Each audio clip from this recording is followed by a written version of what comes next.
Your image, my edit. So this is my second one of these, and again, thank you very much. I'm being inundated with your images for me to process for you. I will try and get through as many as possible, but I'm very sorry to those of you that I can't edit your images. Please understand I have so many sent to me. I'm a bit overwhelmed. And last time I did Amit from Mumbai in India. This time I'm jumping over to Europe, and I will be editing the work of Ravi in Bordeaux, in France. So he sent me this image, and it's a nice seascape. You've got some rocks, you've got some sea, you've got some sky. First things first, let's look at the camera settings. It was shot, it was shot on a Canon 6D, if I remember rightly. 24-25 STM lens. This is a new lens. I've never used it myself, but it looks pretty good actually. F16 ISO 100/100th of a second. So camera settings wise, this looks great. He's chosen a nice wide f value to get as much in focus as possible. 100th of a second, it looks handheld, that seems fine. ISO 100, maximum detail, maximum image quality. Camera setting wise, this is great. Well done. No comments, no feedback on the camera settings. It all looks fantastic. Going on to composition. What's the point of the image? So I look at it and I see it's a nice, it's a very nice picture, but that's it. I don't know what I'm meant to be looking at. My attention is kind of jumping around all over the image. I don't know what I'm meant to be looking at. So that's quite tough to edit if I don't know what I'm meant to be looking at. So the edit I'm going to be doing is I'm going to try and find the most interesting aspect of this image and try and show it. First things first, the image actually isn't straight. You can see the horizon line here. I'll just turn off the information. The horizon line here is a little bit off. So you can change the horizon line just by twisting and everything else. But one cool trick I like is if you hold down the command key on a Mac, you get this level bar and you just draw a line where it's meant to be and it will straighten accordingly. And that's the first thing I'm going to do, because if the image isn't straight, there aren't straight lines, it's going to throw the whole thing off straight away.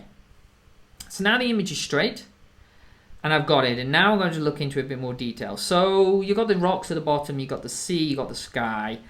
So zoom in a little bit. Now this is interesting. You've got here, the bottom right corner, you've got a lighthouse, you've got the rocks. It's a bit misty, it's a bit mystical, sorry.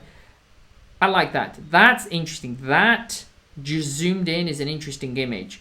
So what I'm going to do, and I don't like doing, is I'm going to crop in and I'm going to follow the rule of thirds, i.e.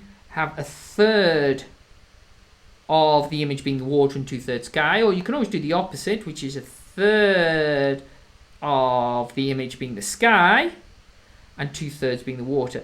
I think I like the sky more. So I'm going to crop in like that. That's a heavy crop. That's a heavy crop. And if I was Ravi and I was in the same situation, I probably would have zoomed in, because for me, this aspect of the mist and the waves and the rocks is more interesting than the whole image that I'd taken before. So this I like. I like this. There's a little bit of flare there. That's not a problem. This is good. I like the framing of this, and this is what I am going to edit, okay? So, what have we got here? We have got waves, we've got rocks, and we've got sky. Now, when I think of the sea, I usually think stormy, emotional, and dramatic. So that's what I'm going to go for. I'm going to try and make it a bit stormy and dramatic. So I'm going to turn down underexposed by about a stop. About a stop, 0.95. I'm going to build up the contrast a bit. Ooh, starting to look a bit dramatic now. Dehaze. Do I like dehaze on it? Oh yeah, dehaze is really turning it up. This is important. Dehaze highlights dust spots, and you can see this dust spot here and here. So the next thing, there's a little one here as well. Next thing I'm going to do is I'm just going to remove these dust spots using the spot removal tool. Click, click, and click. Dust spots are now removed. Actually, that third one wasn't a dust spot, it was a spot on my screen. Oops. Also, you got the flare here, which is really coming up. I want to get rid of that flare. It's not adding to the image. So I'm going to use the spot removal again. I'm just going to go up. Feather I'm going to put down. Size is fine. And I'm going to have to try and really encompass all of it. It's quite a bit. This is more of a... There we go. That's better. So now it's removed. Okay, so I've got rid of the flare. Got rid of the dust spots. The image is looking clear. That's looking interesting. Now,